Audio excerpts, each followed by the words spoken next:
the Reed Pop Team, Greg Chipolitan.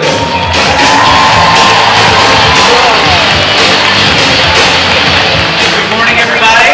Welcome to C2E2 Day 2. Did you guys have a great day yesterday? All right, so we've got some amazing stuff coming up in the IGN Theater today. I think you know why you're all here right now. Just a couple of quick ground rules. We do not clear the room between sessions. So if you are interested in staying for the Nikita panel coming up next, you can actually stay there, which is always great, or you can come back later. The rest, John, over to you all for questions. And here's my cheesy intro because everybody told me I needed a cheesy intro. Author, recording artist, star of film, stage and screen, Jack Barrowman is truly a Renaissance man. Best known as the bisexual time-traveling Captain Jack Harkness.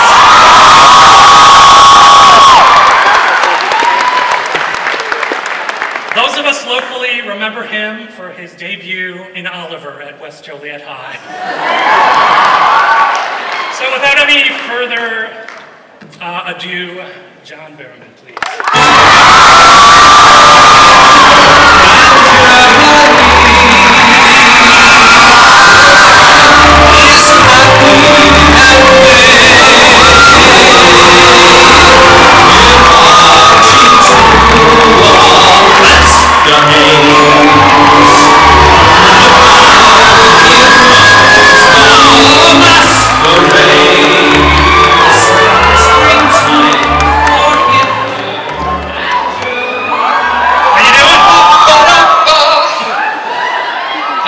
Springtime for Hitler. Awesome. Well, there I am. Hi. Hello, everybody. Hi. I apologize now if I say shit. So, sorry. Wow. Didn't expect this. Hi, Misha. Hello. How are you? I love you too. Really, I can't tell you how much. Yeah, I do, absolutely. So, sexy. Leave your number with Misha. Sorry, Misha, I'll shut up. Do you want my banana? No, do it again. Do it again. Just. There you go. Who are you? Is he with you? You lucky bitch. Stand up and show everybody. Look at that. No, do the guns. Oh, come on. Here, let's have a competition.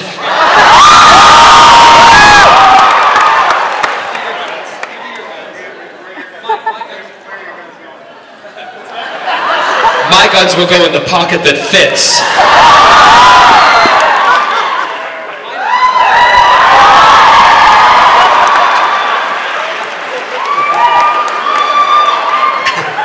Threesome. I'll show you things you've never seen before. And I'll teach you a couple of things too. Anyway, Misha, go ahead, sorry. Yeah, Scott's probably over there going, oh my God. But actually, Scott, you'd like that, wouldn't you? Where are you? He's over there. Yeah, big grin on his. There he is. You'd enjoy that, wouldn't you? Oh yeah. All right. Hi, Misha. Hello. First question comes from Eric in Joliet. What is your favorite memory of growing up in Aurora, Joliet? Ooh. Well, yeah, most of you, I don't know if you know, but I am from the Chicagoland area. I grew up. I mean, there's a lot of things I love about growing up. I grew up in a place called Pressbury in Aurora, just outside of Aurora, near Sugar Grove. Hello. Yes. And I have to say, I'm not one of those people who had an angsty childhood. I enjoyed myself. My parents were really good parents. My brother and sister, we had a great time. Joliet, it was more kind of my formative years when I went to Joliet because I was in high school. And I liked high school. I did. I didn't, again, people made fun of me. They, choir fag and things like that, they called me. And I just thought, no, hey, listen. we all get called names in our lives, but it's the bigger person who can kind of turn around and go, hey, you got the problem, not me. So I just went on with it. So I mean, I do have great and fond memories, and I'm sorry if I used that F word, but you know, I feel I am one, so I can use it.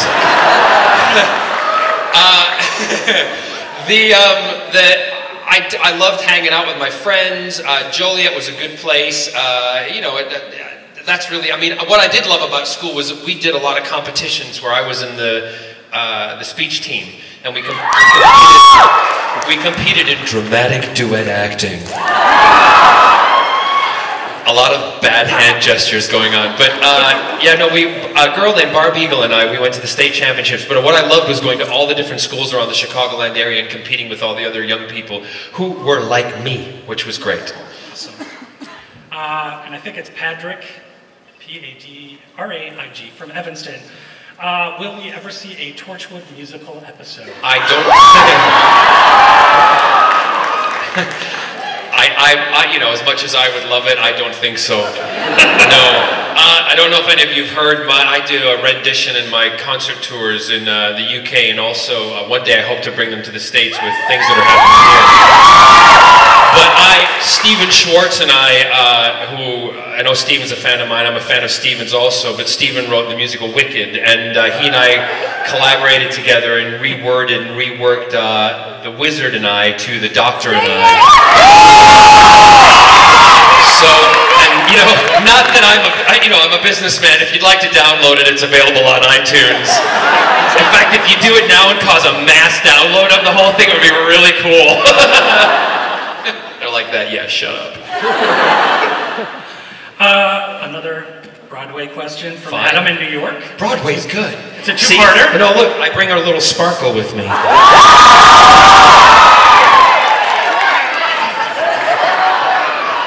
Shut up! What Broadway standard best sums up Torchwood, and would you sing a few bars? What Broadway standard sums up Torchwood, and would I sing a few bars? I put on the spot like that. Well, you know, hey, the first thing that came to my mind there was, in olden days, a glimpse of stocking was looked on as something shocking, but now God knows anything goes.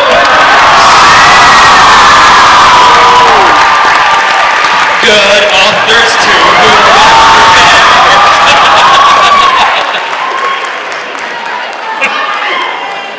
I don't know, but you guys really bring the gay out in me, I'm telling you.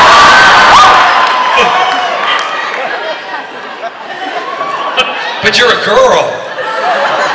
Doesn't matter, does it? There's so many jokes there, but I'm not even going to touch it. Because I've never touched it. What? Gold star? Gold star gay.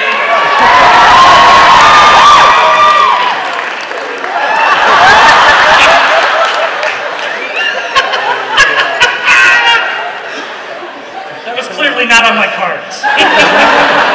Obviously. Speaking of girls, Ginger from Detroit asks... Ginger! And I hope she's referring to the TARDIS here. Is it really bigger on the inside than the outside? Oh, yes. Looks can be deceiving. Yes, but no, the TARDIS, I remember the first day when I was filming with Doctor Who, and it was the Doctor dances. Actually, no, we were doing the Empty Child, but we were doing, I think, Doctor dances back to back. And there was a sequence where I walked into the TARDIS, and as Captain Jack, and I look around, and that was, I didn't want to rehearse. I asked them if, I asked Russell, and I spoke to David about it, and then the rest of them, not David, Christopher Eccleston. And don't even go there, because I know lots of things that you don't. Anyway, listen, I've had so many doctors, I get confused. But I specifically wanted to walk into the TARDIS, and I wanted my reaction from when I knew as a child growing up watching Doctor Who and Tom Baker and John Pertwee and all the rest of them, that I wanted to catch that on camera, that kind of excitement. And so that when I walked in that door, that was my first Doctor Who reaction to the TARDIS, and it was just amazing. It was one of the biggest moments of my life. It was great. I know.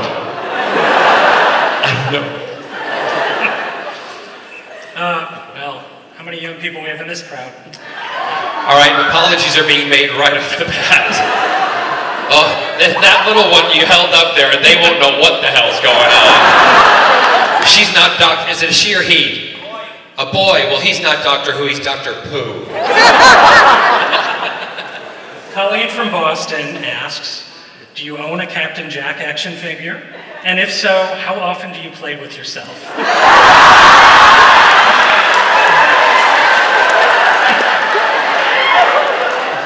I have many Captain Jack action figures. I have both the 6-inch and the 12-inch. Depending on how often I play with them during the day.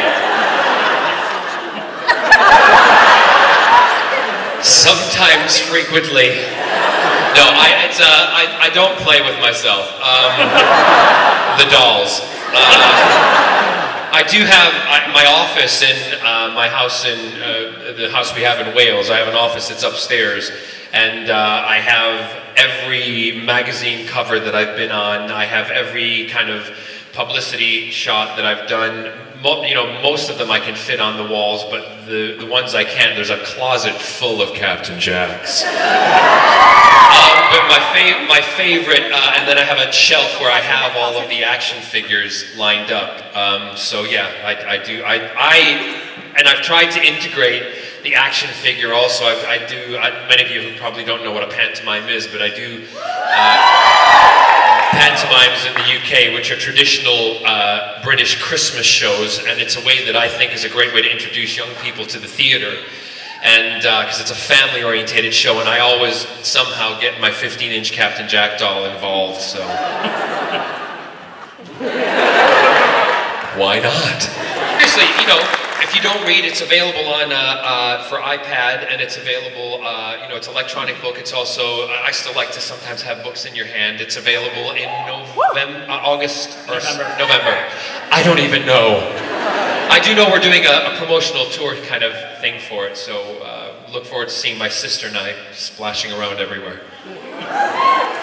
And don't quote me on this, but I think we're doing some stuff in the US, yes, but for the launch. You mentioned TV. You care to talk about the pilot you just showed for ABC? I've just been in Boston filming a TV show for ABC called Gilded Lilies. It's very different from the sci-fi that I've been doing and that I love to do, but I wanted to try something different. And when you're approached by a company like ABC, and also KJ, the writer, and Shonda Rhimes, who approached me, who's Grey's Anatomy and all the kind of big shows at the moment. I said absolutely yes, and the character his name is Julius Lilly. He is the kind of bad brother, but I don't see him as being bad. He's all, in my eyes, very good, and he's determined about the things that he wants. He's naughty. He does a lot of things. Yeah, he is kind of like me in a way. And it wasn't a stretch to play. But I had a really good time, and we're just waiting to hear from ABC. And I think when Scott and I are finished with our travels these next couple of weeks, it'll be about 10 days till we find out if we are going into production or not. So fingers crossed. I think it's something that people will really like, hopefully. Care to talk about two charities near and dear to you, Stonewall and Dog's Trust? Yes.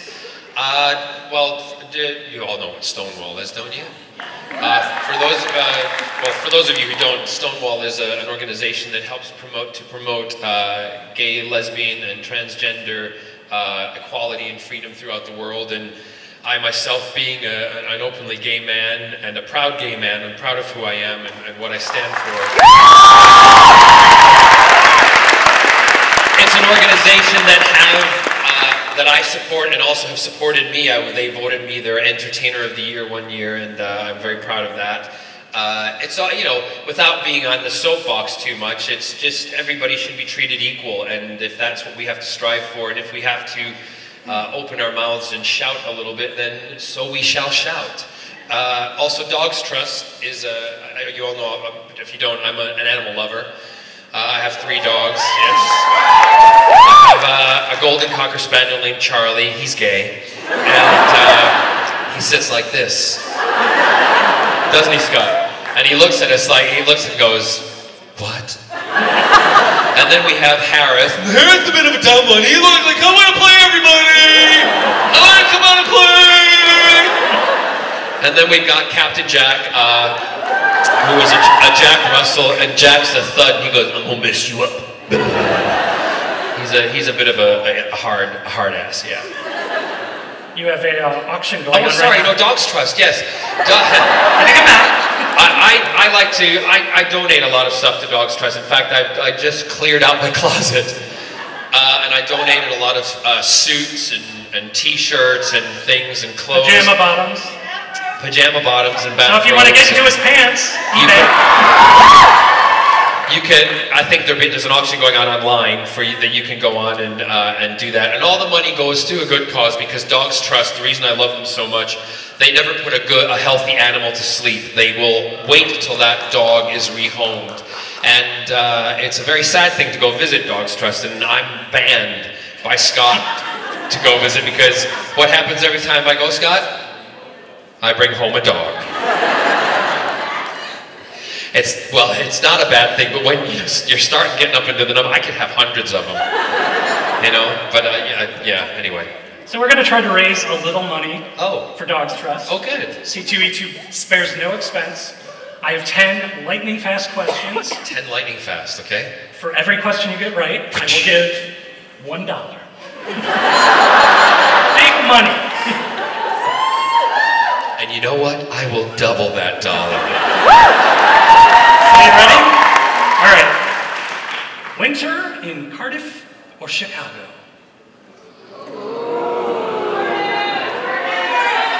Please no help from the audience. Help from the audience. Well, I have to go based on my partner Scott, because he would be with me, and he came when we were in Chicago. I know this is supposed to be lightning fast, but when he was last in Chicago and it was winter, his snot froze, so I'll have to say Cardiff. That is correct. Yay! Fez or military overcoat? Military overcoat. Chicago Red Hot or haggis? Say it again? Red Hot, Chicago Red Hot hot dog, or haggis? Haggis. Oh, we were looking for Red Hot, I'm sorry. Well, haggis is a lot thicker than a hot dog. Sondheim or Weber? Sorry, Andrew Sondheim. That was the correct answer. I'm sure it was. Putting it together. West End or Broadway? That's not fair. Because I have been offered other Broadway shows, and I've done 2, and I was just offered another West End show, but We'll take that's not fair. I'm gonna have to, what?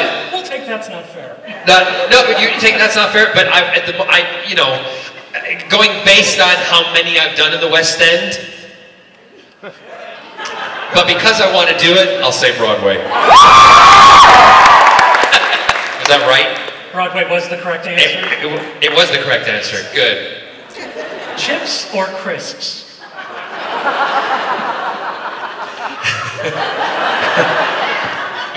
Sorry. Well, if it was Scott, he'd say chips, because when he was growing up, his fantasy was Eric Estrada. Actually, no, it was the blonde one, wasn't it? No, it was Eric Estrada. He likes that Latino thing. How you doing? I'd have to say crisps. Correct. Thank you. Less fat. Stars or BBC? How quickly they turn.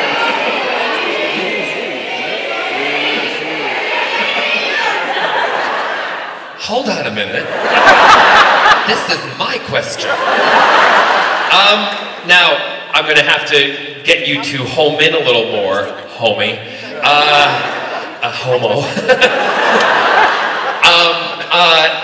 Are we talking BBC America or BBC One? BBC One. I'm sorry, I have to agree, stars.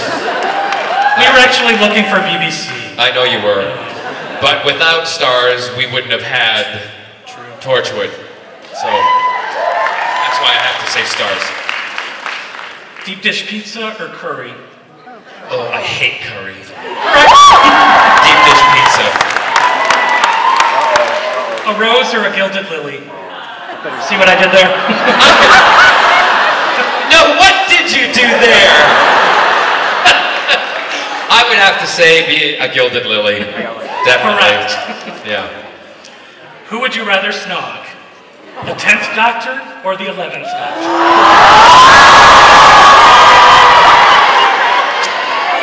Well, I'm going to have to just put my cards all on the table here because his nickname was David 10-inch.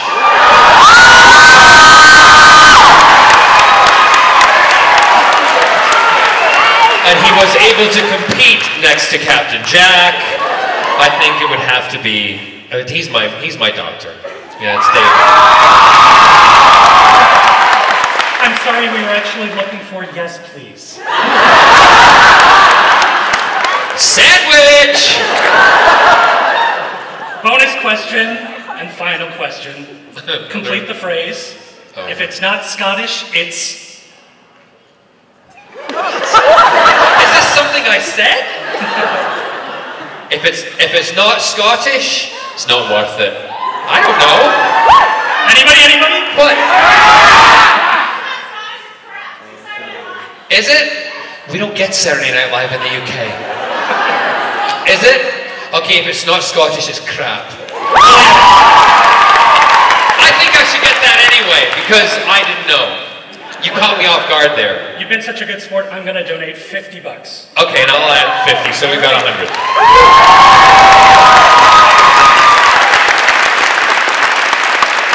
I would now like Okay, to 10 for 11th Doctor. Yes, please. I'd like to turn it over to you guys. There are mics, so if you wanna... You know what, just make sure your questions are like, I know it, never mind anyway, I'm just shut up. I just want people to get as many questions answered as possible, so I'll shut up. Go ahead, the lady who was up there first. Way in the back. Hi John, thanks for coming. I love your Captain America t-shirt. Thank you. You're welcome. Yeah. Scott, come here and show them yours, quick. Quick.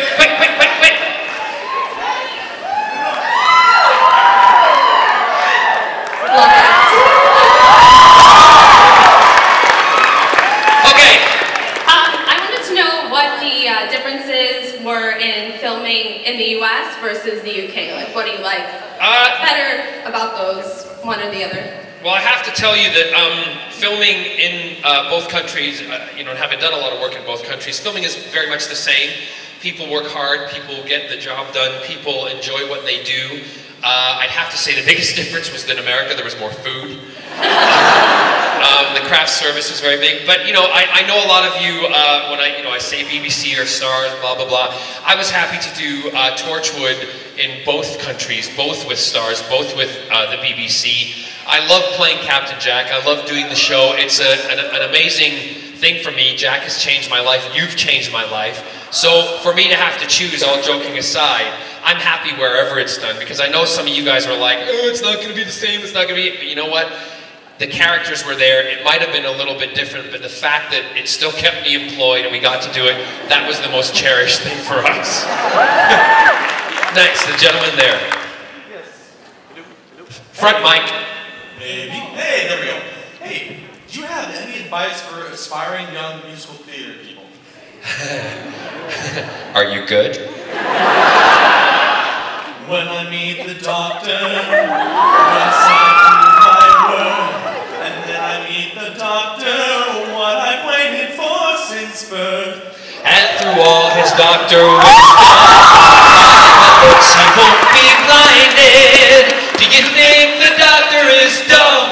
Or like, ooh, he's so small-minded? No, he'll say to me, you truly are, Jack, a man on whom I can rely. And that's where we'll begin, the doctor and I.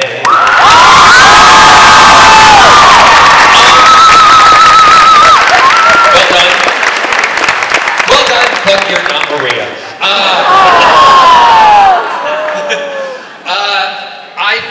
I think, you know, the most important thing is to train and be good at what you do. My dad was a big believer, and he taught all, you know, my brother, my sister, and I. He said, no matter what you do in life, be good at it, because then nobody can deny you anything. And I've tried to keep that as my motto. I believe you should get good training and work hard. And don't do it as, if you want to do it, don't do it as a hobby. Because there's so many people who do it as a hobby and are crap at it. And they stand in the way of the people who really are passionate about it. And if you can have that passion and do what, and that's the same for any career. Have passion about it and do it, you will do it well. So that's really the only advice I can give you, because otherwise it's hard work and it's a bit of luck. Yeah? And the casting couch. Next one, behind. Hi there. Hi. Gold Star Gay also. Thanks for being out and proud. Good. How much do you look forward to becoming the face of Bo? Well, if it means I'm in all those episodes of Doctor Who, I'm quite happy about it. You know, I remember the day when Russell wrote that. David read the script. We were filming one of the episodes. Again, I can't remember which episode. There was, you know, so many jumping about and filming stuff. David came to my trailer and he went, "Oh my God, you got to read this!" I said, "What do you mean?" He said, "You won't believe who you are." I'm like, "Don't tell me!" 2 days later, I went, "David, oh my God, I know who I am!" He's like, "Can you believe it?" I'm like, "No!" Big face. The face of Bo, it's interesting because we always talk about how Jack would become the face of Bo.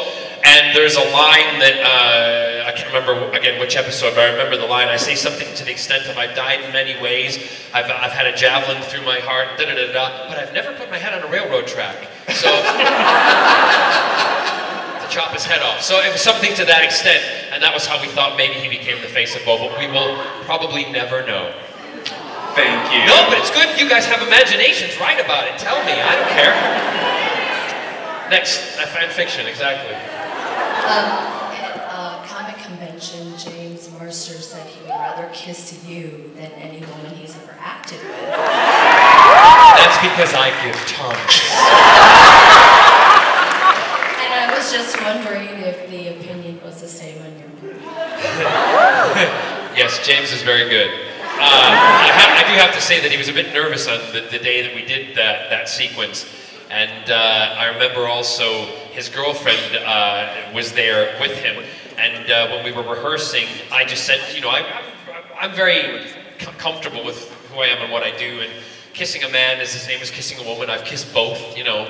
And so I said to him, you know, if you got any issues or problems, tell me. I want to make you as comfortable as possible.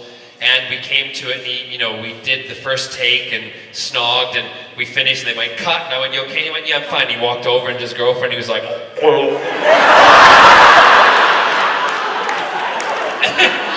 And I looked at the camera operator, and I went, just got to reassure himself there. But I loved him for that, because then he would come back and he's like, "Yeah, I'm fine now, I'm all right. Like, "You okay to do it again?" And jokingly, we kept doing, we'd go, "Cut, do it again." And I just kept doing this for a little while. "Cut, do it again." And he would, every time he'd walk over, he'd go, to his girlfriend. By the end of the day, she was chapped all over. Anyway, no, he's a good kisser. I enjoyed myself. It was a great episode, that one. Great episode. In the back then. Hi. Okay. So I was wondering how you feel as like a representative of queers in sci-fi, and because for me as a bisexual, a queer person, it's been really cool to see Captain Jack, you know, kind of explore the length and breadth of like gender and sexuality. So I'm curious to know what your opinion is on that. Well, you know, very big question. I have to be honest, first off the bat, I don't accept roles and do things because of their sexuality. I do them because they interest me. And it so happens that, you know, that first kiss that Jack did with the doctor, that was when we all discovered that he was omnisexual. And, or if you want to say bisexual, we say on the show omnisexual. But I myself, personally, you know, I've said, I think it's you know, I know I'm going to get in trouble for this. No, it's a little bit of my soapbox. But, you know, a lot of, there's more gays and lesbians represented on American television than anywhere else in the world. And I think that's a fantastic thing. I just don't think that they're always represented in the right way. I think that there's a diversity amongst, as there are in the heterosexual community, there are in the gay, lesbian, bisexual, transgender community. Everybody is different. We've got butch, we've got macho, we've got, you know, effeminate, we've got, you name it, we've got it. But it always seems that they're portraying the effeminate. So I was quite proud to be an action hero. I was quite proud to be an action man, a hero to young men and women, and also gay and lesbian women who could actually look at myself and Scott. We are men. We just, you know, we just happen to like men. That's the way it is, right? Doesn't mean we don't like women, but also the fact that, you know, that I being that hero, and, you know, young people, if I had someone like Captain Jack to, when I was younger, to look up to, I wouldn't have had to have hidden who I was for a long time, because I would have been proud to be who I was at the age of 8 and 9 when I knew that I was gay. So you know, I'm exceptionally proud of it, and not every gay man or gay woman agrees with me on how I feel, but that's my opinion, and you asked for it, and I appreciate that you did ask, so there you go. In the front. Hello. Hi. Hi. Just hold on to it and pretend it's me. Now you're speechless. I've never been speechless. Unresisting the urge to say listen over and over until you react. After watching Christopher and His Kind, do you have any ideas about how Jack and 11 might meet? Oh, I don't know if they ever will.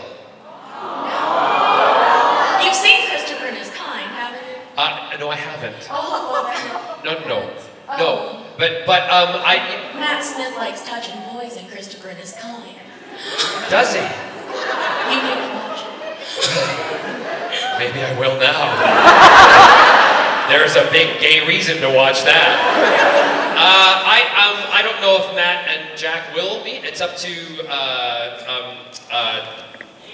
Stephen Moffat. Sorry, so many names in my head. It's up to Stephen. It's up to if they do with the 50th anniversary.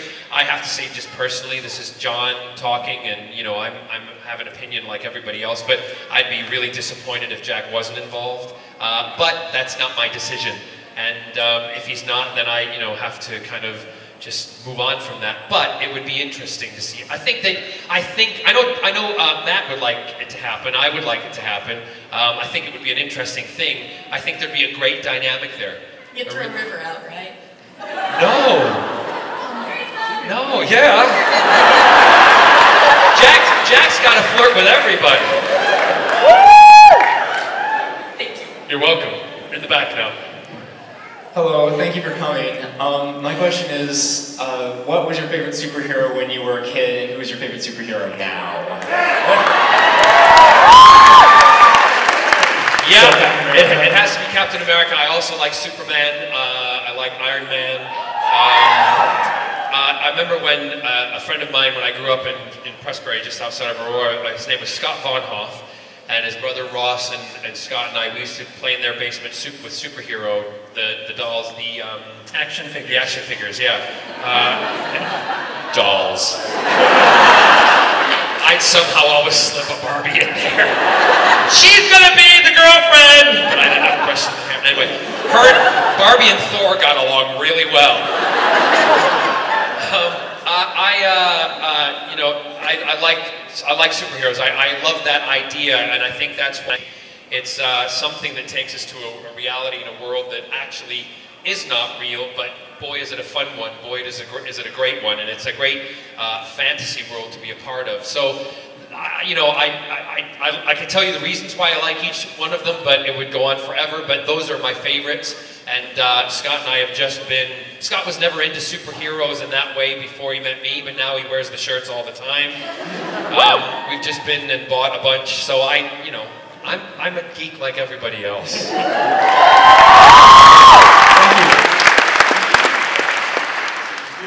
Your new book, Hollow World, right? Hollow Earth. Hollow Earth. Great. Will you be doing the audio novel of it? I've already done it. You've already done it? Yes. And it's the full version of the book. That's awesome. But would you be able to come home and read it to me? Please? Would you mind? My wife won't mind. You're both okay. A modern family. Sorry, honey. We'll talk later. Thank you, though. Thank you. In the back. Hi, John. Hi. How did you get your part in The Producers? I was doing Anything Goes in the West End, the revival the second time around, and the whole production team came over and they saw it at the National Theatre, and they approached me afterwards and they said, you know, we'd love for you to be in the movie. Susan Stroman, who directed it and also was the choreographer of many other shows, she knew my work, and basically that's how it happened. And there I was in the Producers, so that was how it happened, really. I walked down the street and I didn't know at that time whether people were recognizing me from my Broadway days or whatever, but a lot of people were looking at me. So I put the gray hair and I put the big blue contacts in that they gave me, and I walked down the street and I was the big blonde gay. It's good. Yes, Hi, this is the most obscure and earliest question. No, it's not, believe me. Well, we'll see. The things I've seen and heard. Okay, on your first Broadway album, the first time I bought it, it was scratched. On the first? The Broadway album? Yes. That has Sunset Boulevard on it? Yes. The first one I bought was scratched, so I had to buy another one. So I kept the scratched one in my car for John Barrowman emergencies if I didn't have my iPod. We love that. Yes. So I didn't listen to it very often, so it took me almost 2 years to find out that there was an Easter egg on that. There is? Yes, and I can't find anything online or in your books about it, so I would wonder if you would talk about that song and why you kind of like hid it and didn't put it on later versions of the album. That's Nothing Gonna Harm You, isn't it? Yeah. Yeah, it's, I did Nothing's Gonna Harm You Sondheim with my mother.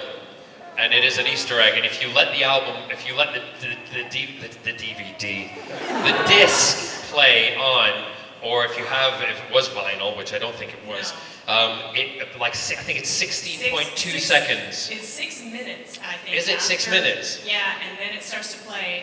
Yeah, and it's another song, and it's my mother singing Nothing's Gonna Harm You, and I'm singing it to her. I just wanted to do it. It was my friend Beverly, who is from Joliet, was one of my mentors in music, Beverly Holt. She played on the album. She played the piano and the keyboards on it. So, and I'm very much into giving back and into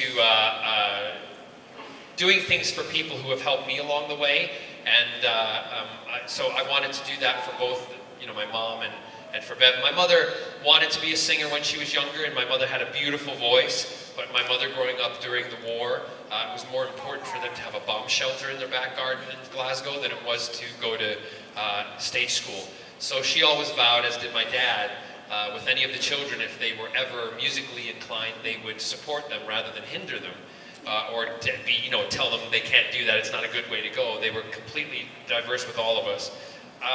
So that's why I did it. And if you go online, she has sung in some of my concerts. And she sang at every one of our weddings, that my brother and sister and I, when we've all got hitched, she sang. And so that's why I do it. Why did you hide it? I mean, why does it? I didn't hide not it. On later No. versions? I didn't hide it. It's sometimes it's fun to do Easter. You know about Easter eggs yourselves. That's why you do them, because it's taken 15 years since the album was done that someone has talked about it, and some people are just discovering it. That's what's great about it. I didn't put it on later albums, and also because the producer at the time, who was a bit of a jerk, I wanted to put it on as a main track, but he didn't. And so at that time, because I wasn't as, shall we say, strong in my career, and able to tell people what I wanted, I had to let it be done that way. So there you go. Thanks. You're welcome. In the back. Hi, John. Hi. Could I call you John? You can call me whatever you like. You can call me Sweetie. Okay, so you're welcome. So a couple of years ago, you filmed a documentary with the BBC here in Chicago about your sexuality, your family, and part of it at Northwestern. Correct. As well. So my question is, would you and Scott be open to a double date with me and my boyfriend? I will have to leave that up to my partner, Scott, to decide. You know what, send us pictures. Where in the program did it say about us wanting to do double dates? I don't remember that. No, that's very, very nice, very kind of you, but I never say no to anything. See you later. Thank you. You're welcome. Yes. It's a nice coat. Thank you. You're welcome. Sorry, I am. That's all right. We got a time commitment here. What was your favorite prop, either from Torchwood or Doctor Who, and did you get to keep your coat? I do have my own coat, but I had it made because they made about 6 or 7 of them per series because we trashed some. We always had one which was called the hero coat.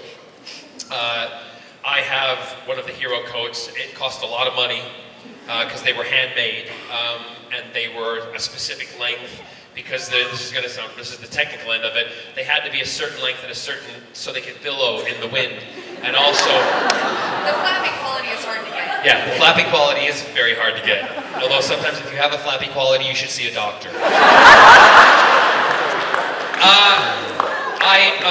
It had to be a certain weight, it had to be weight in the bottom, it had to also be able to, so that we could run in it, because many a time David and I bit the dust in our coats running, because our heels got caught in them.